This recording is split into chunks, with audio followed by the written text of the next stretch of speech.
everyone. Welcome to Angel Healing House Radio. My name is Claire Candy Hough. Through my business, Angel Healing House, which can be found at angelhealinghouse.com. I'm a writer and an author, an international radio host, a Reiki master teacher, and an angel practitioner. My inspirational books entitled Angels of Faith and One True Home Behind the Veil of Forgetfulness, and my autobiography, I Am an Angelic Walk-In, are based on my recollections of our life in spirit, and they help us to remember our divine, eternal natures.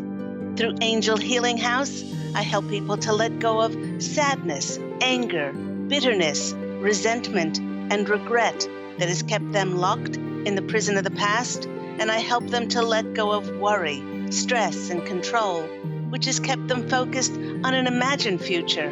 And once they are no longer living in the past or the future, they can start to live in the present moment, which is the only place that they can experience synchronicities, miracles, and magic.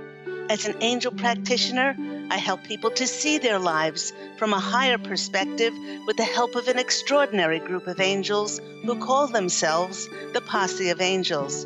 Just like my angelic family, the Posse of Angels, I'm very excited to take some of your calls for that free angel advice. You can call into the show on 1-800-930-2819.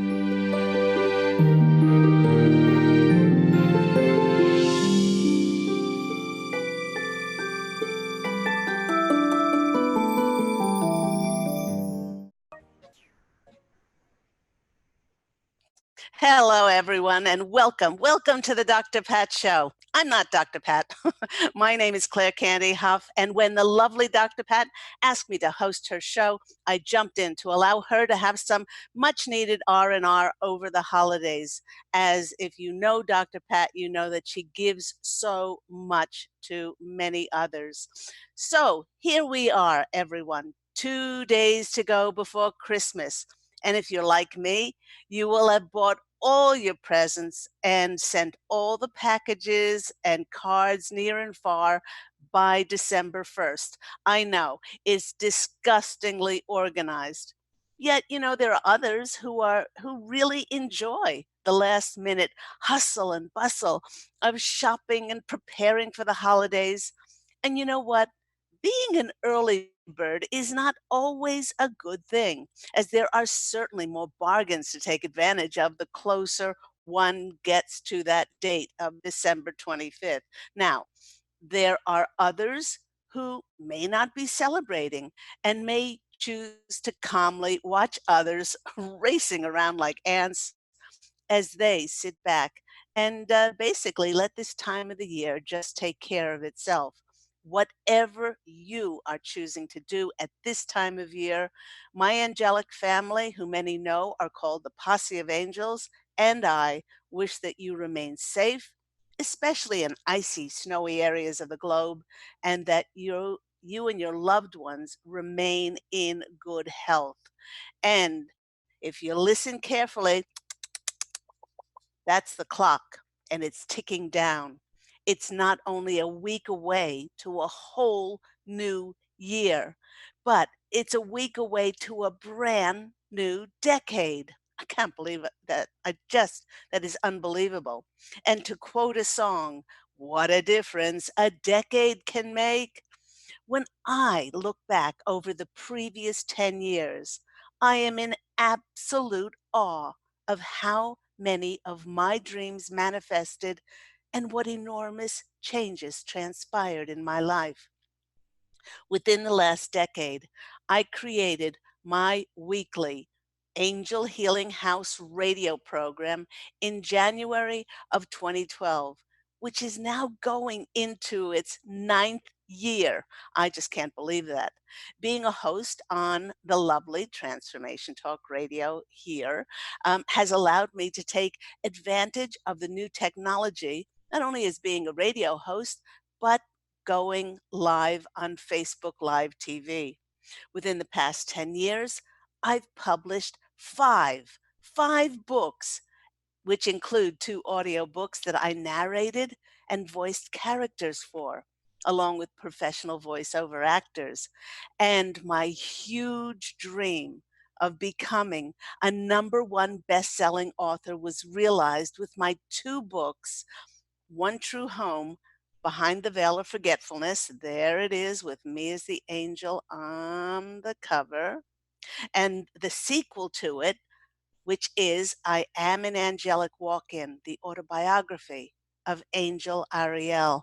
These 2 books went #1 on Amazon in 5 different countries: the USA, UK, Germany, Canada, and Australia.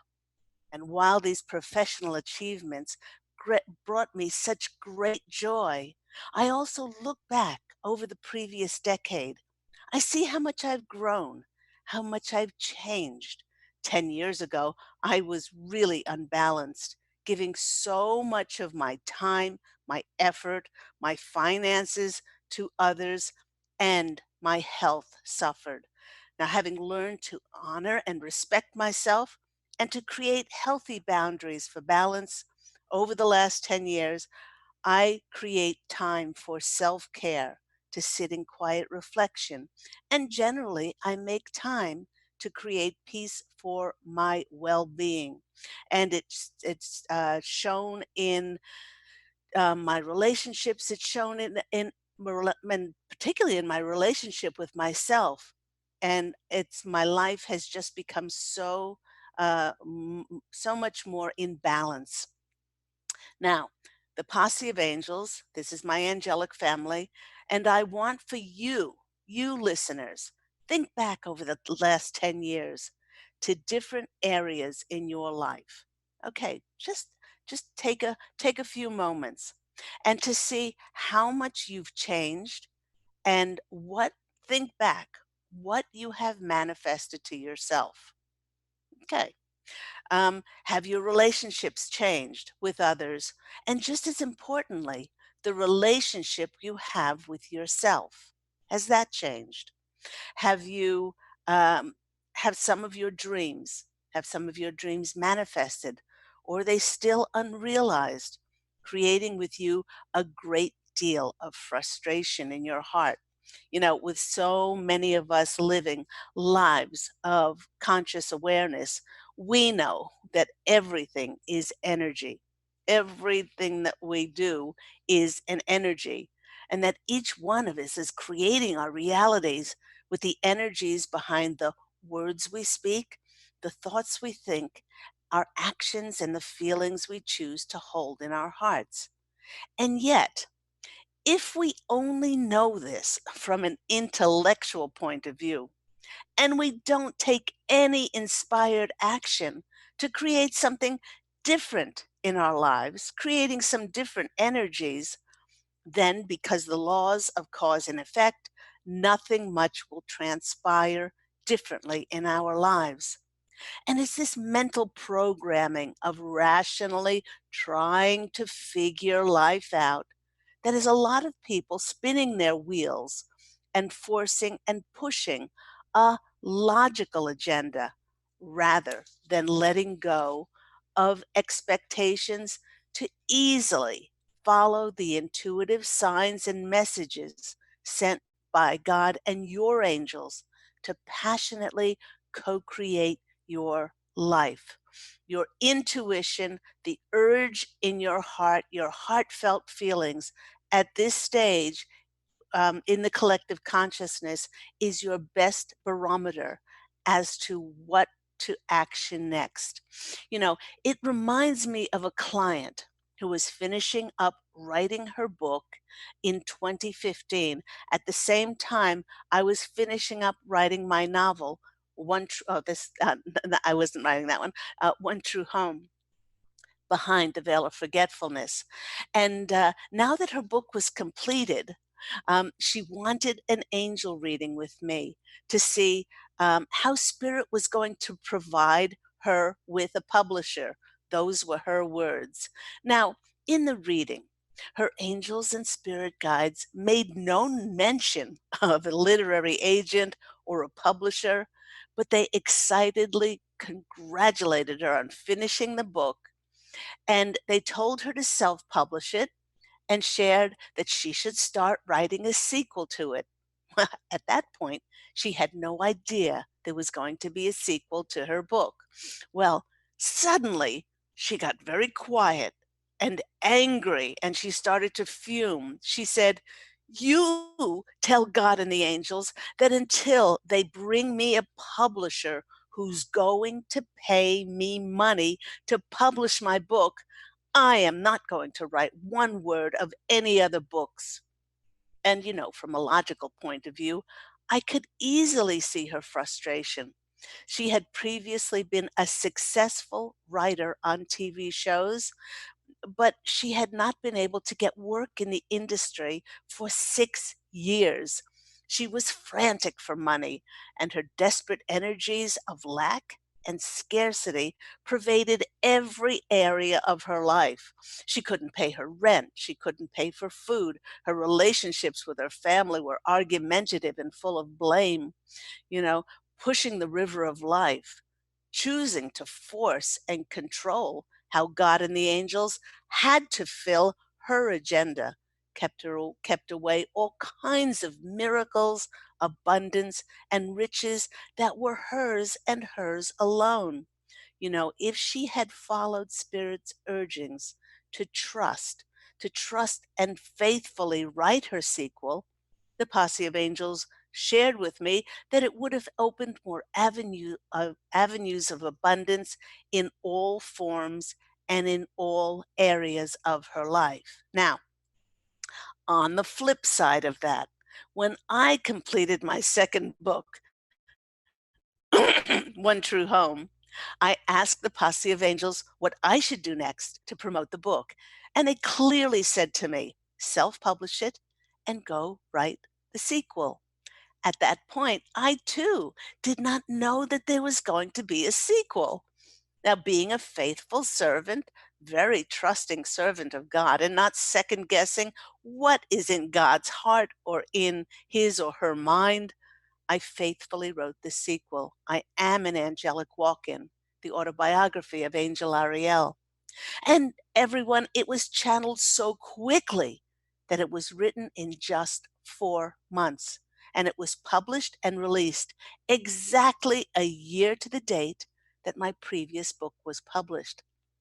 Because I felt so rich and so prosperous being of best service to God in the way that he or she wished me to contribute my talents, my feelings of joyful abundance then spread to all areas of my life, which created an abundance of loving relationships because I had such a wonderful relationship with God's source and listening intuitively.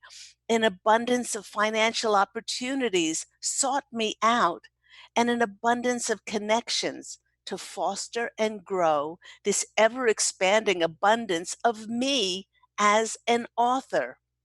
And by listening intuitively to God's guidance, I co created yet another opportunity for me to be my own real life hero. And that's what we're talking about today, choosing to be your own hero in 2020. Everyone, I didn't know it at the time, but I was living this quote by Joseph Campbell, who said, "A hero or heroine is someone who has given his or her life to something bigger than themselves." What could possibly be bigger than surrendering one's will in order to co create with God and the angels' will, who work in the realm of miracles, magic, synchronicities, and limitless possibilities? In one of my recent Angel Healing House radio programs, which, by the way, airs every week at 9 a.m. Pacific Standard Time here on Transformation Talk Radio, I was asked by several listeners how they can move forward and what is coming next for them.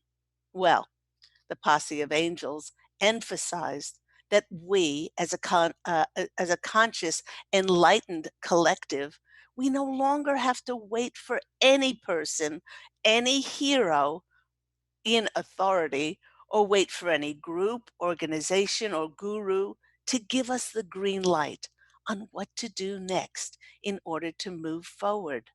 Many in the awakened conscious collective are now living in the realm of fifth dimensional energies and higher, in which we no longer have to wait for something to happen in order to realize our dreams and our wishes.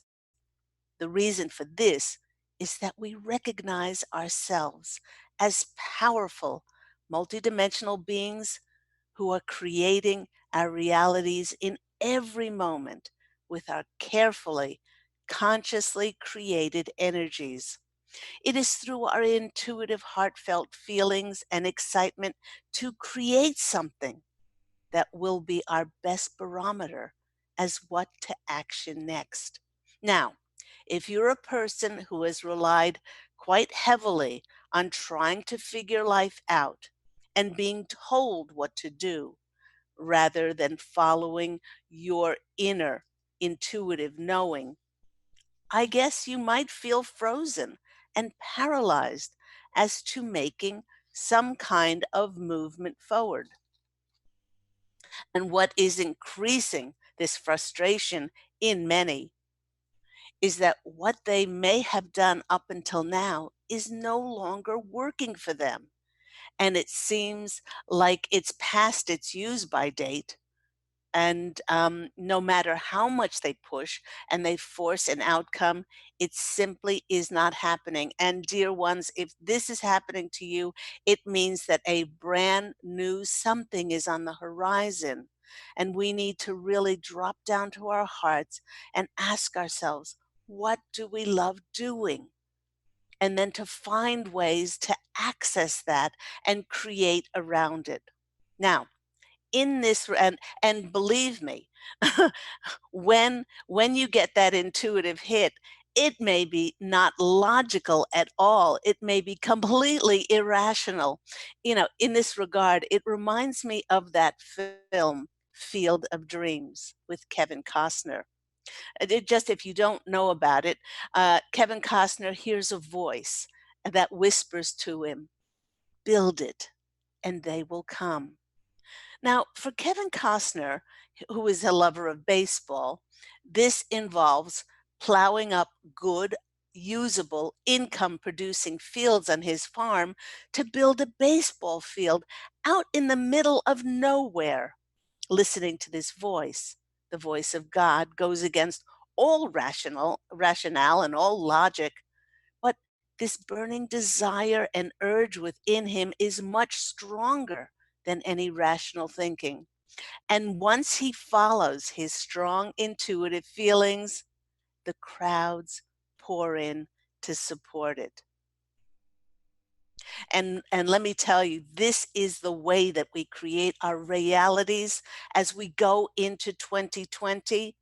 We become our own heroes, our own heroines, listening and following the calling in our hearts. Now, with regard to build it and they will come, I've had so many people see that I've written 5 books or 2 audio books, written 3 books, and they said, "Oh my gosh, that's wonderful. How are you?" I've had a great idea for a book. And I said, "Oh, that's wonderful, but I can't figure out how to market it and how to distribute it. And I'm trying to figure out, whether I'm going to put a preface or introduction or a forward or an epilogue in it." And I say, "Well, how much of the book have you written?" And they said, "Oh, I haven't written the book yet." And I say, "Well, you're planning your international book tour already when you haven't even written the book. Build it first, and then the opportunities and the connections will come. But you had this urge in your heart given to you by God's source, and it's there for a higher purpose for you to bring it forth, and then the opportunities and the connections will show up on how you can step forward with it." Now, if you decide to become your own true life hero or heroine, it's so important to realize that the calling that you are sensing in your heart feels is not just small, but this feels much larger than yourself. It feels like, as I said, a calling, a mission, or a purpose.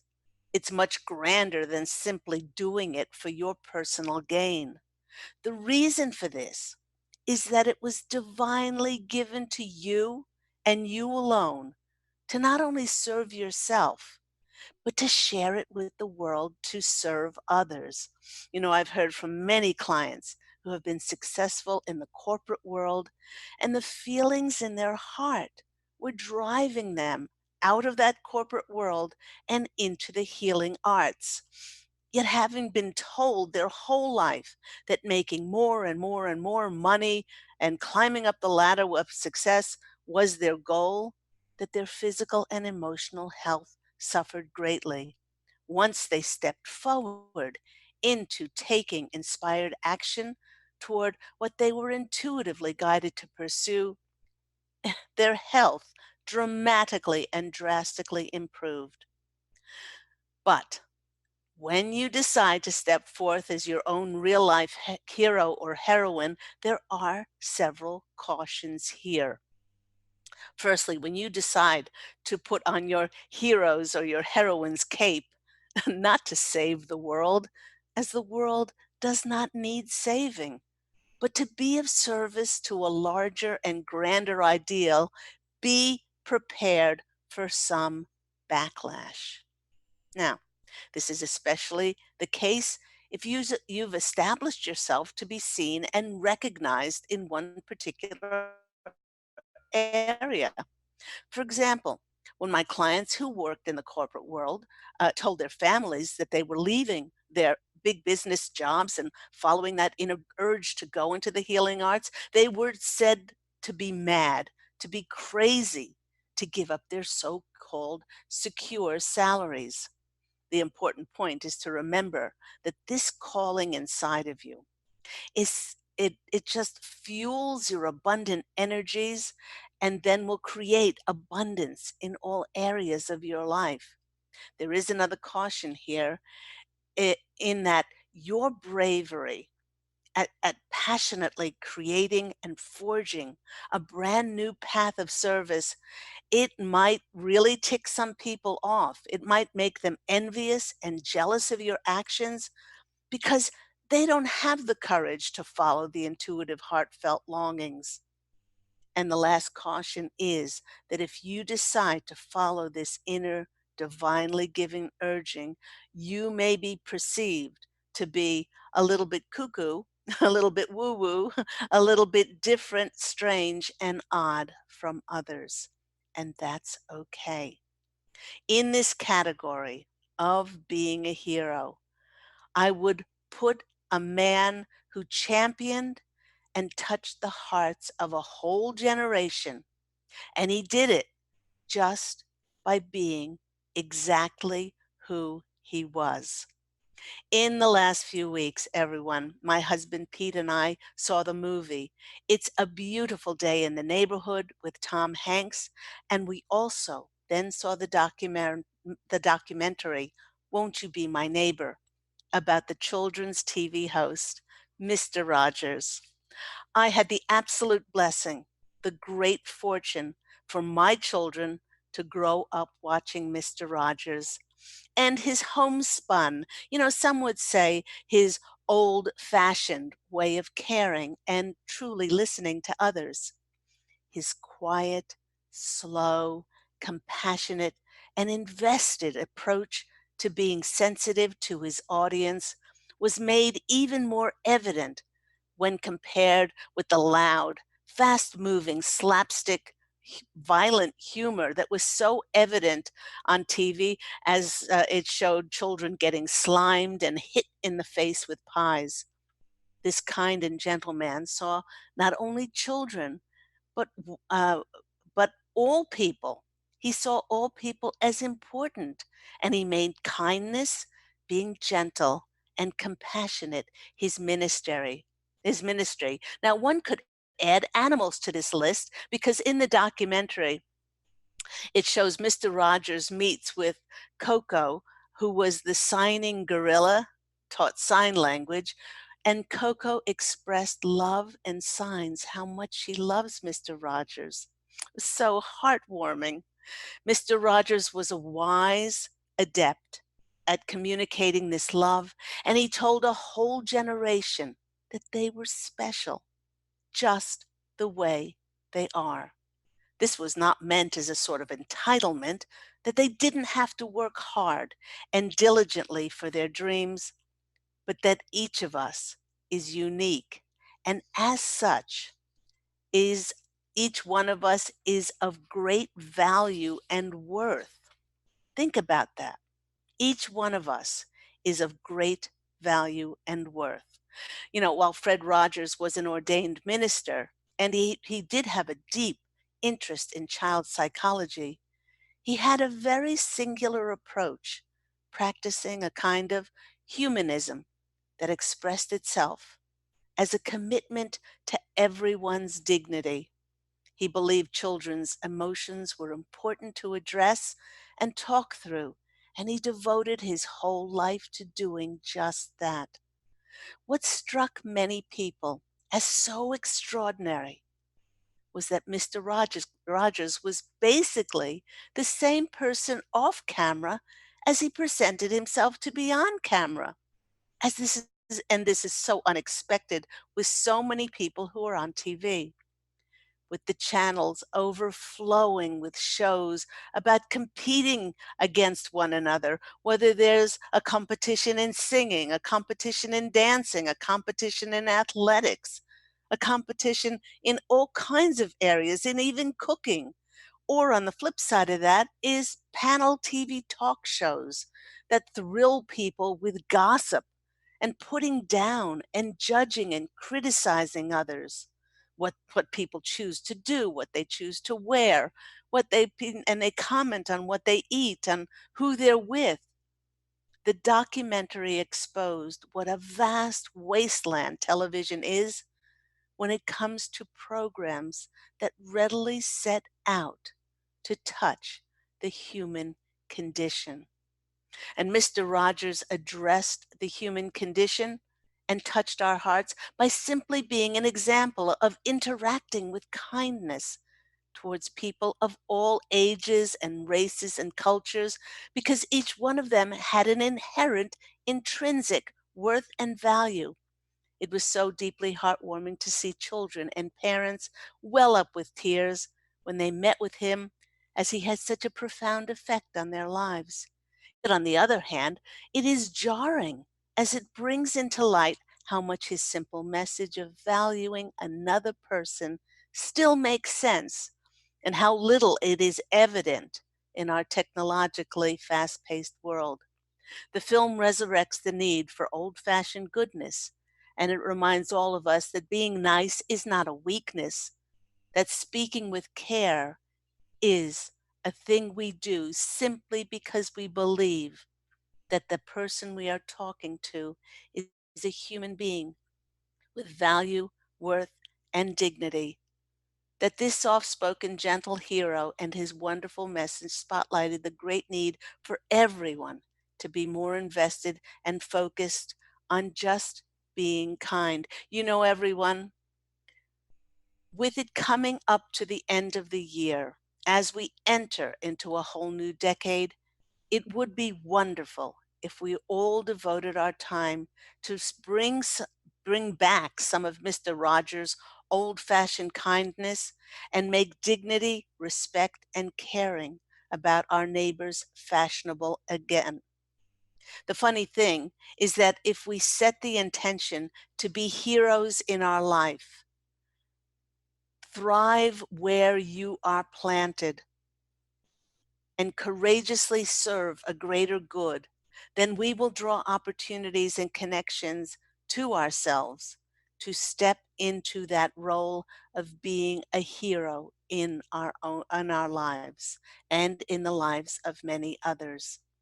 You've been listening to me on this lovely show, Dr. Pat's show. We are going to take a quick break, and when we come back, we are going to be taking some of your calls for free angel readings. So I'll see you after this quick break. The neighborhood, a beautiful, hello everyone. I am Claire Candy Hough, and I am filling in for Dr. Pat today, giving her some RNR.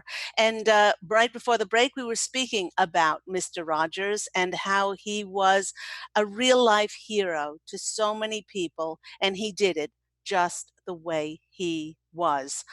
There is a quote here on Mr. Rogers, and he said, as human beings, our job in life is to help people realize how rare and valuable each one of us really is.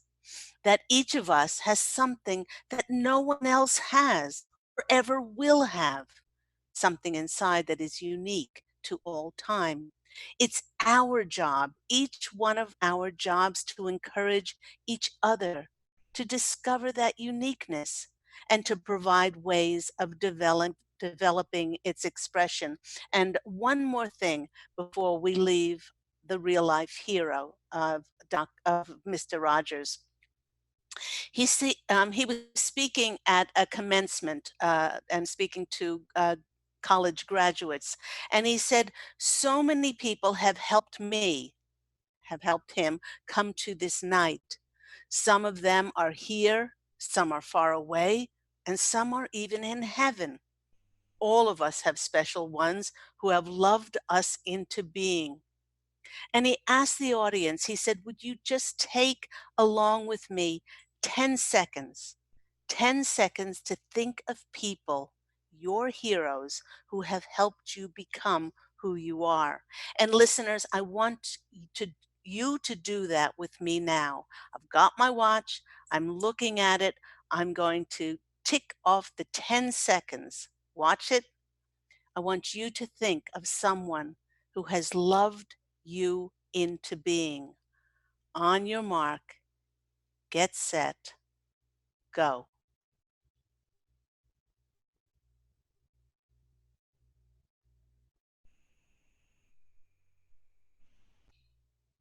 And that's 10 seconds. Who did you think about?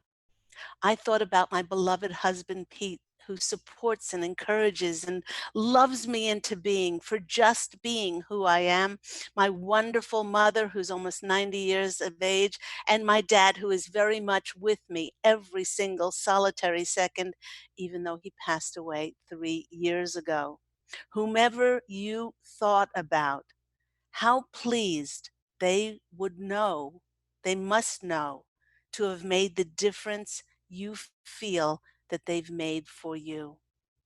Being a hero is possible for each and every one of us, and we do it not by changing ourselves into anything that we are not, but we do it by just being ourselves. So, before I talk about the energies of this coming week, and they are huge, huge, huge energies, with our topic today about becoming our own hero in 2020, something interesting caught my attention, and it has to do with the kind of movies that Hollywood is producing that feature real life heroes. I've noticed a trend that real life heroes are being portrayed in the movies, and I, for one, am loving this. So I see that we have a caller online, and we're going to go to that caller, and I'll speak more about this perhaps if I have time afterwards. Dana or Dana, you're on the line from Arizona. How are you today? Hi, Claire. Just fine. Thank you. I'm an affiliate of Tracy L. Parks. She'll be coming up next, and I've listened to Dr. Pat. I've been an affiliate with Tracy now since March. Yep. My energy flow is growing. It's growing since I've my transformation through Tracy. It's growing. I'm in touch with the energy field, and it's great. It's beautiful. Yes, I would certainly love a reading. Oh, terrific. Now, what area of your life would you like me to hone in on? Well, I've had a lot of near-death experiences, and what comes up in my life today is the question that keeps popping up into my mind is that I don't care, and I believe that's a negative coming from my subconscious and not my conscious, God conscious. I just need clarification on that. Can you Okay. help me? Is that you don't care anymore? Is that what you said? Well, no, it's just what comes up into my mind, and I believe that it may be a suppressive against my subconscious not wanting me to be going forward with the God conscious, you know. Oh, I see. I Both see. Okay. Well, the first thing that I got, is it Dana or Dana? Dana. Dana. Okay, the first thing I got, Dana, was I heard applause. The applause were because it's not that you don't care, but it's a detachment. It's a detachment to the have tos. It's a detachment to the shoulds. It's a detachment to the I ought to do this. It's a detachment to the status quo. You are now in almost liberated, free form freedom of being able to do that which your divine eternal nature gets excited about. And it's like you now feel like, after being tethered, and as many in the conscious collective feel, that we were being tethered down, um, by those constrictions and restrictions of the things that we had to do. Get a good job, a secure job, keep it even if you hate the job. uh, uh, you know, uh, do what you need to do. Life was meant to be hard, all those things. And now it's like we're cut free and we're flying free. And it's not that we don't care, it's now that we're free and liberated to do that which makes our hearts sing. And that's what I was speaking about today, in the show, about being our own hero and saying to ourselves, what is it? What is it that I love doing? I mean, you can tell that I love doing this. I have never in 8 years monetized my program. People have said that I'm absolutely crazy, but I never did it for the money. And as a result, with the abundance that I've felt, money has found me in all different areas of my life. Um, we're doing it because it is given to us through God. I know that if you thought about what you love doing, that that you would get an inkling about that, an intuitive feel. And the more you do that, then the more opportunities and connections can come in to be able to fulfill your doing that, because it's something that's larger. It's so much larger than just our personal gain. It's a calling, it's a mission, it's a purpose. It's something that we think about doing it, we wiggle. I've spoken about my wiggle on many of my programs. And it's like a little kid getting so excited, like shaking like a little chihuahua, that we're excited to do it. The hard part is to get away from all those shoulds and have tos. Go on. Funny you say Chihuahua. I have one right here in the house with me right now. Well, that's what And that's that's what they gave me. They gave me the vision of the little chihuahua shaking. yeah, Isn't that he's a cute? sweet. He's a lover. Yeah, All right, I'm I'm yeah. I'm I'm I'm shuffling the cards, but when you think about it, Dana, what would you see yourself doing? What would you love doing? I've always loved to give people things, even though it sets me back on things that I need for myself. I'm just compelled to love animals and give to people in need, Right. even though it sets me back financially and going forward in my own life. I'm just compelled to give and love out of just give. Uh, Right. Right. And so many of us in the conscious collective, we gave of our time, our value, our effort, we gave our money, and to our detriment, we had to learn. We had to learn because so many of us had near-death experiences. I had also, on top of that, a walk-in experience. And, we were more etheric than we were physical. And we had to learn to balance the grounded, yes, I will give, but at not the detriment of my health and not being able to pay my bills and my food and all of those things as well. So it was a real learning curve for us. But you can give of your heart, you can give of your time, you can give of your value. There are so many things you can give to others, and and it's in the giving that it's a gift that we give to ourselves. So there's a number of creative ways that you can do this, and Spirit is saying that the more creative you are, and you make it, and you have your individual, unique fingerprints to stamp on it, uh, then then the sky is the limit. Now, I'm getting, ha- they're asking, have you written the book yet? Have I written the book yet? I didn't even know I was meant to write one. I mean, I need to write a message within the community that I'm associated with. Maybe that's what they're referring to. Okay, there is something about the written word that's saying that all your accumulated spiritual wisdom and knowledge, and that you're living, and you're breathing, and because it's now so much a part of you. It may not be you think everyone should be able to do this, but it's not the case. So it's a message or something that you need to write. It could even be a teaching manual or something, but they're saying that it's written already, and the time that you devote to it will allow you to bring it forth very easily, and then the opportunities and the connections will manifest for you. Build it, and it will come. Build it and they will come. That's what they're saying, just like the Field of Dreams, Kevin Costner.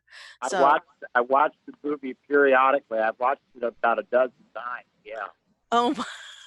So there you go.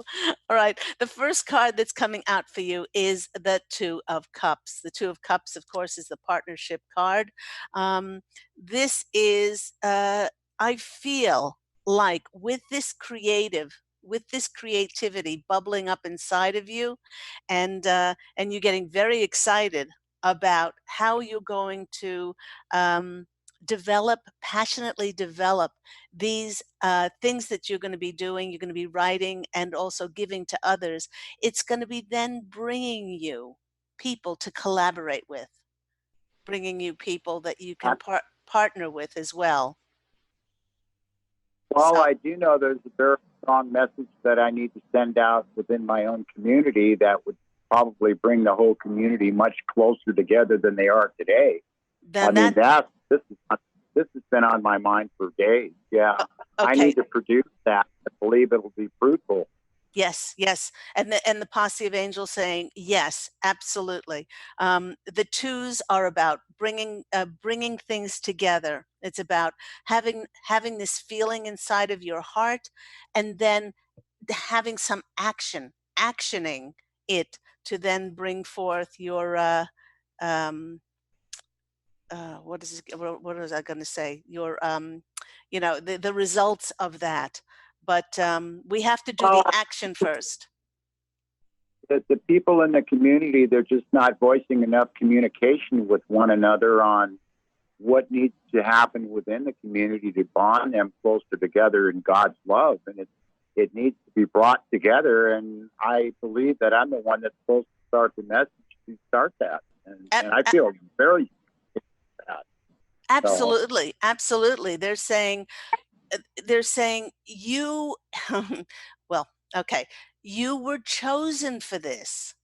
It's like you've been groomed. You were groomed through your near-death experiences. You were groomed through all the trials and the tribulations that you went through. You were chosen to do this. Don't ever I say, know I love to write. I love to write. I do. Yeah, okay, so absolutely. So the next card that's coming out for you is another two. This is the Two of Wands. And the Two of Wands, she's holding the globe or the orb of light in her hand. And this, they're telling me that you are the light. The wands are about creativity and writing and communication. You are the light to be able to do this, Dana. Why do you think that you went through all that you went through in the last, I don't know, 5, 10, 20, 30 years? It has been Young bringing. lady, it's been 60 years. I had my mother pass on, and days before her burial, I looked up and she was above me in a circle of light, so pure. She gave me a beautiful smile, and I reached for her saying, "Mom," and she left. And that smile she gave me is the smile of what's happening today in my life. Right now, this very moment, she already knew, that I was going to be much more in touch, with the spiritual energy field that God produced today. Oh She my already gosh. knew. Yeah. Yeah. Oh, Yeah. oh, absolutely. Spirit knows us better than we know ourselves. And Oh, absolutely. they answer They questions certainly before do. they answer questions before we know we even have questions. So there you are. Yes, yes, absolutely. And they come immediately. And if they don't, they come a day or two later, or they come in many different forms, synchronies and signs. They always show up. The answers, Claire, always come. They always come, And absolutely. So there's the two. You've got the Two of Cups and the Two of Wands, and your next one is I can't believe this. You got 3 twos, Dana. 3. Wow, that's in itself. That's the. I don't think I don't think that's happened. I can't remember if it's ever happened. The Two of Swords is about That's making. beautiful. Isn't that beautiful? The Two of Swords is about Oh, making that's confirmation. this this is about making a choice. This is about you now have the sword in your hand. They're showing me like Archangel Michael's sword, and they're saying the sword of choice to decide to step into this really, really important mission, calling, purpose that you have been primed for. Right. Well, the other one that I have been primed for is to show justification against the people of the world, using against their own fulfillments and money and greed, and that against God's willingness, to love. Yes. I feel very strongly that the world needs to know that even with governments, they're going against the people for their own greed, and their own selfishness. One party against the other, fighting and bickering with each other, using people's taxes for their own ambitions and their own richness and desires. Absolutely. And it's supposed to go to the people, even the ministries. And that, I'm not judging. I don't judge. I just feel what I have to say is, I believe a lot of ministries and that are only using the money. They're not using it for the people that are donating. They're using it for their own foolish greed. Absolutely. And all of that is being disclosed, and all of that is being revealed as the energies on the planet get higher and higher. Certainly with this solar eclipse and the new moon coming up, and the huge date of January 12th coming up, all of these are pushing the energy and the shift on the planet. We are seeing people being brought to task over ill-gotten gains, and so many things are coming out about lies in the health fields, with pedophile rings, with so many disconcerting things. Well, take a look at the doctors today. They're getting fed back on prescriptions they're giving the public from the pharmaceutical companies for writing their prescriptions. I mean, we know this. Yeah, we know this. We know this, and many of us know that the Federal Reserve is a privately owned corporation, and we know that taxes paying taxes was never ratified. You know, and Well, you know, it's like Jesus in his own temple when he turned everything over in his own temple. He saw what was happening. They were selling things that were supposed to be provided for the people and not gain money, out of foolishness and richness. It yes. just didn't. It wasn't supposed to be done that way. But the important thing, Dana, to remember, and everyone to remember, is that we need to hold the peace. We need to just allow these things to be revealed as we see the old crumbling, so that we can build those new humane platforms for people to be fed, for Well, people to be, given shelter. And it's well, happening. well, I can't save the world. That's already been done. But am I the one that's supposed to expose these people for injustice to God? And God's love. all all you need to do is action what's in your heart. That's all you need to do. Whatever it is that you feel this urge, that's your best barometer on how to step forward. There's no Oh, I have feel to's and there's no shoulds, but whatever is in your heart, and to do it with love and kindness and generosity. well. I'm not looking for it for self richness. I'm looking to give it back to the people that have given to these people that have been so ruthless and unkind to, people that are the needy, that are homeless and their starvation. They need to be taken care of. Yes, yes, I'm not looking for rich. and there are lots of I'm not. Yeah, I know, but there are lots of organizations that can be set up to help those people when, in a way that it doesn't even put down those other people who would seek to take away and destroy. We've only got about 2 minutes left, Dana. It was lovely speaking with you. Thank you. The Posse of Angels and I are saying thank you for your efforts to the light. You got 3 twos. That is confirmation, to that you should keep writing, and they're thanking you for your efforts and all that you do for the planet. God bless you, young lady. Have a Merry Christmas. I love you, young lady. Thank you. I love you too. Take care, sweetheart. Bye bye. And with just about a minute left, I'm going to pull a card for everyone. This is to do with our show. It's the hero's journey, and it's the returning to our own mastery. You have been listening to me, Claire Candy Hough, on the Dr. Pat Show. I'm wishing everyone a beautiful holiday season. Not only that, I ask you to fashion a beautiful life for yourself. I'm wishing you love and, as always, angel blessings. I do look forward to you maybe tuning in to my Angel Healing House radio program at 9 a.m. Pacific Standard Time here on Transformation Talk Radio. Take care, everyone. Have a beautiful day. Bye.